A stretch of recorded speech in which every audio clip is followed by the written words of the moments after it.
தனிநபரால் பாலியல் வன்கொடுமைக்கு ஆளாக்கப்படக்கூடிய பெண்ணின் பிறப்புறுப்புல இந்த அளவுக்கு விந்தணு இருக்க வாய்ப்பில்லை. கூட்டு பாலியல் பலாத்காரத்துக்கு உட்படுத்தப்பட்டாங்களா போலீசார்? பயிற்சி மருத்துவர் தற்கொலை செய்து கொண்டார் அப்படிங்கிற கோணத்திலேயே முதலாவதாக விசாரணை ஆரம்பிச்சிருக்காங்க. உங்க மகன் தற்கொலை பண்ணிக்கிட்டா அப்படின்னு எதுக்கு டீன் பெற்றோர்களுக்கு தகவல் சொல்லணும்? சஞ்சய் ராய் என்பவன் இந்த குற்றத்தை தான் செய்ததாக ஆணவமாக பேசியிருக்கிறான். அப்படி அந்த ஆணவ பேச்சுக்கு பின்னாடி யாரையாவது காப்பாற்றும் உள்நோக்கம் அவனுக்கு இருக்கிறதா? ஒரு பக்கமாக தரையில் அடித்திருக்கான் அந்த கொடூரன். அந்த பெண்ணுடைய கண்ணாடி உடைந்து, அந்த கண்ணாடியின் உடைந்த பாகங்கள் அந்த கண்ணுக்குள் இருந்ததாக மற்றும் ஒரு மருத்துவர் வேறு விதமான கேள்வியை எழுப்புறாங்க. என்னதான் அவன் பலசாலியாக இருந்தாலும் கூட வேறு யாரோட துணை இன்றி அவன் அந்த காரியத்தை செய்திருக்க முடியாது. யாரோ 2 பேர் அல்லது 3 பேர்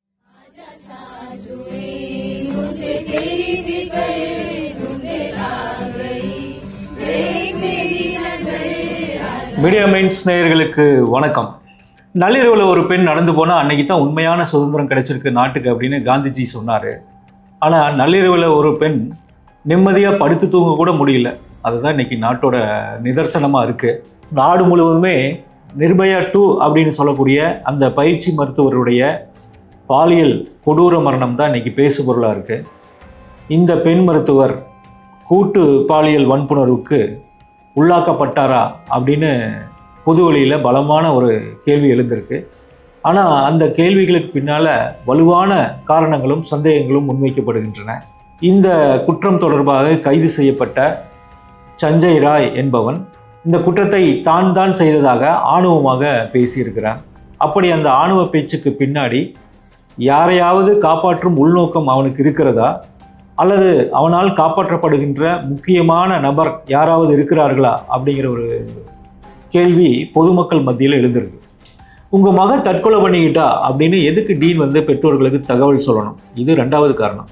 3வது காரணம் என்னென்னா, இந்த பயிற்சி மருத்துவர் கொலை குறித்து விசாரிக்க ஆரம்பித்த போலீசார் பயிற்சி மருத்துவர் தற்கொலை செய்து கொண்டார் அப்படிங்கிற கோணத்திலேயே முதலாவதாக விசாரணை ஆரம்பிச்சிருக்காங்க.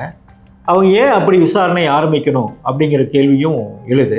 4வதாக இந்த பயிற்சி பெண் மருத்துவர் இறந்த பிறகு அவருடைய உடற்கூறாய்வு அறிக்கை வெளிவந்திருக்கு. அந்த உடற்கூறாய்வு அறிக்கையில் அந்த பெண் மருத்துவருடைய பிறப்புறுப்பில் 150 ml விந்தணு இருக்கிறதா சொல்லியிருக்காங்க. இப்படி இந்த விஷயங்கள் எல்லாம் மொத்த கலவையாக சேர்த்து பார்க்கும் பொழுது பல்வேறு கேள்விகளை ஏற்படுத்துது. இது தனி ஒருவனால், அதாவது அந்த சஞ்சய் ராயால் மட்டும் இந்த பெண் பாலியல் பலாத்காரம் செய்யப்பட்டாங்களா, கூட்டு பாலியல் பலாத்காரத்துக்கு உட்படுத்தப்பட்டாங்களா அப்படிங்கிற ஒரு முக்கியமான கேள்வி எழுது. அந்த உடற்கூறாய்வு அறிக்கையில் சொல்லப்பட்ட விஷயங்கள் ரொம்ப கொடூரமாக இருக்குது. ரொம்ப கொடூரமான முறையில் அந்த பெண் சிதைத்து கொல்லப்பட்டிருக்காங்க. அந்த அதிகாலை நேரத்துக்குள்ளே அந்த செமினார் ஹாலுக்குள்ளே நுழைந்த அந்த காம கொடூரன் சஞ்சய் ராய் அந்த பெண்ணை நேராக அணுகியிருக்கான். அந்த பெண் அவனிடமிருந்து தப்பிக்க பல வகையில் முயற்சி பண்ணியிருக்காங்க. ஆனாலும் கூட அந்த பெண் சத்தம் எழுப்பாதவாறு அந்த பெண்ணுடைய குரல் வலைய கழுத்து பகுதியை நெரிக்க ஆரம்பிச்சிருக்கான் அந்த சஞ்சய் ராய்.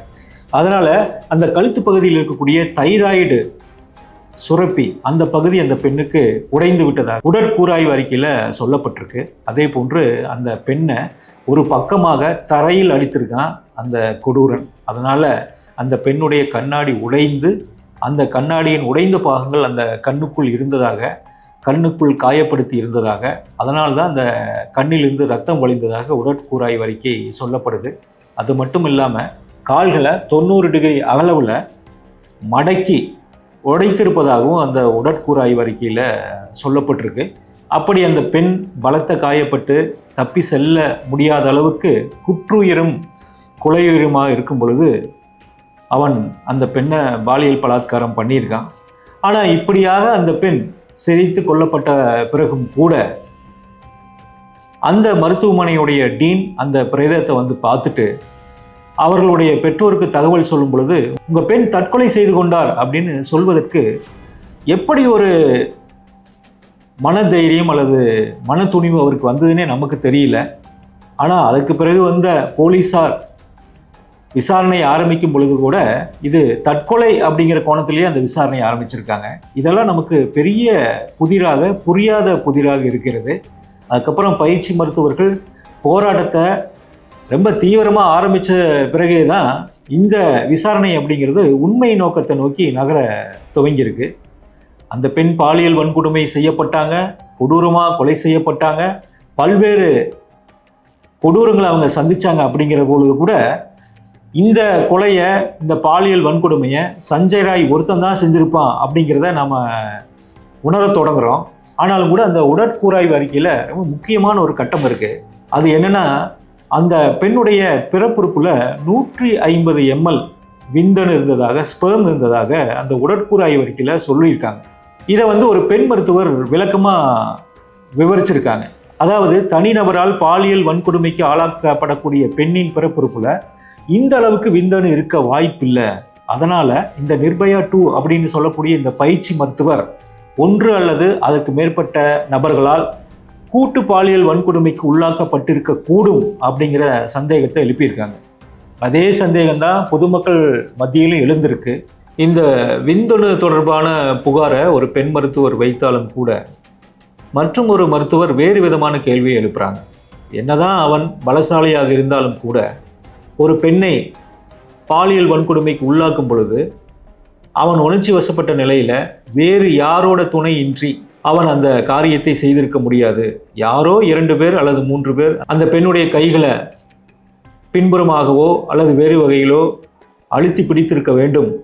அந்த மாதிரியான ஒரு சூழலில் தான் இந்த மாதிரியான பாலியல் வன்கொடுமையும் நடந்திருக்கும், அதுக்கப்புறம் இந்த கொலையும் நடந்திருக்கும் அப்படின்னு ஒரு மருத்துவர் கேள்விகளை எழுப்புறாரு. இந்த மருத்துவரோட கூற்றுப்படி பார்த்தா ஒன்றுக்கும் மேற்பட்ட நபர்கள் அந்த செமினார் அறையிலிருந்து இந்த பாலியல் பலாத்காரத்தை சஞ்சய் ராயோட இணைந்து செஞ்சாங்களா, அவங்க தான் இந்த மரணத்துக்கு பின்புலமாக இருந்தாங்களா அப்படிங்கிற கேள்வியெல்லாம் நமக்கு எழுது. இப்படி பல கேள்விகள் இந்த நிர்பயா 2 கொலையில் இருக்குது. அந்த கேள்விகளுக்கெல்லாம் சரியான பதில் கிடைக்கணும்னா உரிய விசாரணை உண்மையாக நடத்தப்படணும். அந்த விசாரணை உண்மையாக நடக்குமா, உண்மையான குற்றவாளிகள் அகப்படுவார்களா, விசாரணையை பொறுத்திருந்து பார்க்கலாம்.